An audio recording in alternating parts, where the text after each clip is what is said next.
Oi, amados, tudo bem?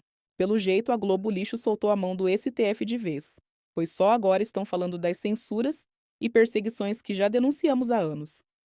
Se semana passada a vítima dessa turma foi o nosso futuro presidente Flávio Bolsonaro, agora a bola da vez é o ex-governador de Minas Gerais, Romeu Zema. Vamos ver, mas antes preciso muito da ajuda de vocês. Está chegando as eleições e precisamos fortalecer essa comunidade de pessoas de bem que acreditam em Deus, na família e no nosso país. Então se inscreva no canal e mande para aquele seu amigo ou familiar que também luta pelo Brasil. Dito isso, vamos para o vídeo. O ministro Gilmar Mendes, do Supremo Tribunal Federal, pediu a inclusão do ex-governador de Minas Gerais, Romeu Zema, naquele inquérito das fake news.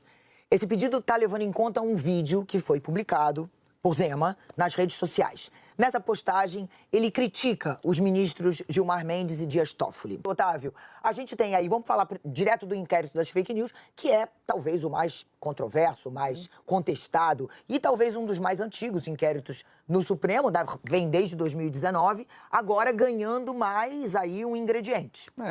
Esse inquérito, ele é controverso porque ele nasce de uma decisão do Dias Toffoli, quando era presidente do STF, para censurar uma revista, a revista Cruzoé, que deu uma informação factual, que estava correta, que num dos documentos apreendidos pela Polícia Federal na Lava Jato havia a citação do amigo do amigo.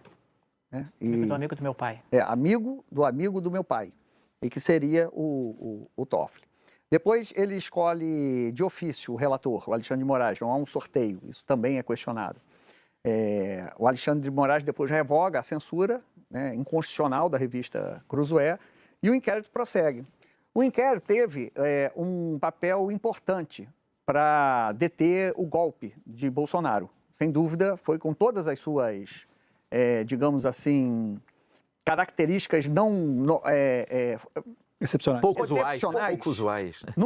Num período excepcional em que havia um presidente com seus militares querendo dar um golpe de Estado, houve uma certa tolerância a essas excepcionalidades do inquérito. Isso foi um pacto velado entre todo mundo. Bem, a gente aceita as excepcionalidades desse inquérito porque o ambiente é excepcional. Não estou fazendo juízo de valor, estou dizendo o que aconteceu. Uhum.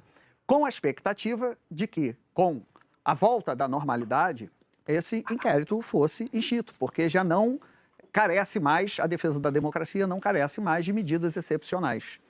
E não foi isso que aconteceu, né? O inquérito continua aberto e agora para qualquer tipo de utilização, inclusive... Pois continua crescendo. Continua... O problema não é o tamanho, o problema é o foco.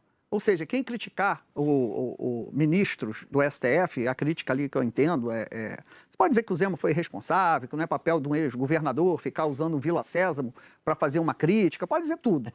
Mas você usar um instrumento como o inquérito das fake news para proteger ministros de crítica, porque assim, se ele está atingido, se o Gilmar se sentiu atingido, se o Toffoli se sentiu atingido, eles são, antes de mais nada, cidadãos. Cidadão recorre ao direito, ao advogado dele. Processa esse Zema que ele... Calúnia, né? Como todo mundo faz. Então, você usar um instrumento institucional do STF porque se sentiu ofendido, não está de acordo com o que se espera numa democracia. Por mais críticas que se faça ali ao Zema. Se ele errou, vá para a justiça. Responda por isso. Mas não nesse inquérito. Thomas Trauman. O que eu acho que é o irônico desse processo todo é que a ação do ministro Gilmar Mendes, ela confirma justamente o que o ex-governador Zema está falando. A lógica do Zema eles são intocáveis.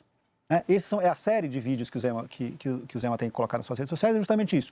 São situações em que, mostrando, com humor, você pode dizer que passa do limite, não passa do limite, mas é um humor crítico e ácido que faz parte totalmente do jogo da campanha, você pegar e dizer, olha, os ministros supremos se acham acima da lei, eles se acham uma casta.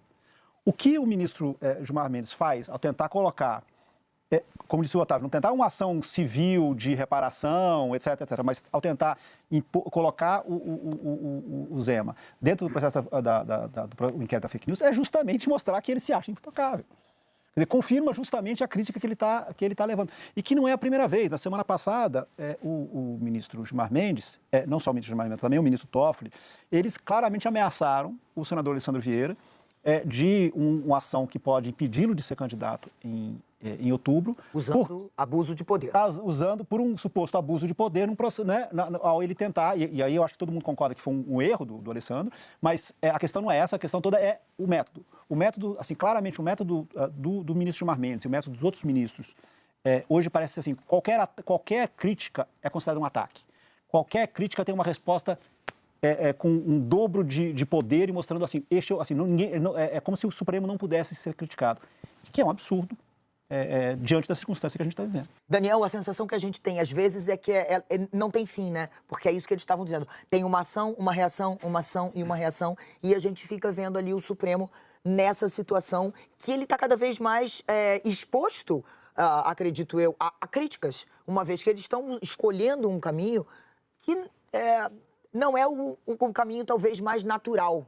E ao não escolher o caminho mais natural, você fragiliza a própria legitimidade do Supremo perante a sociedade.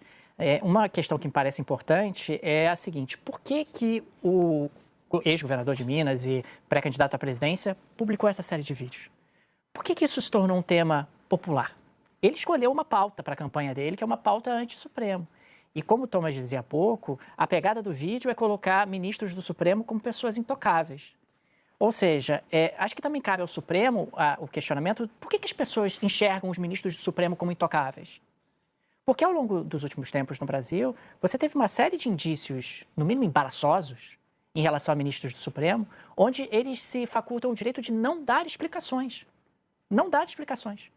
É como se eles não tivessem que prestar esclarecimentos perante a sociedade. É dentro desse contexto que esse vídeo ganha espaço e ganha visibilidade. E falando em visibilidade, é o efeito Streisand, que a gente estava falando justamente no camarim. Esse vídeo, que eventualmente ia passar embaixo do radar, agora se tornou o tema número 1 do país. Exatamente. Milhões de pessoas que não iam ver esse vídeo, que não iam dar a mínima para esse vídeo, agora estão vendo o vídeo, estão falando sobre esse tema, e o governador ganhou uma visibilidade que ele jamais teria se o ministro Gilmar Mendes não tivesse o confrontado.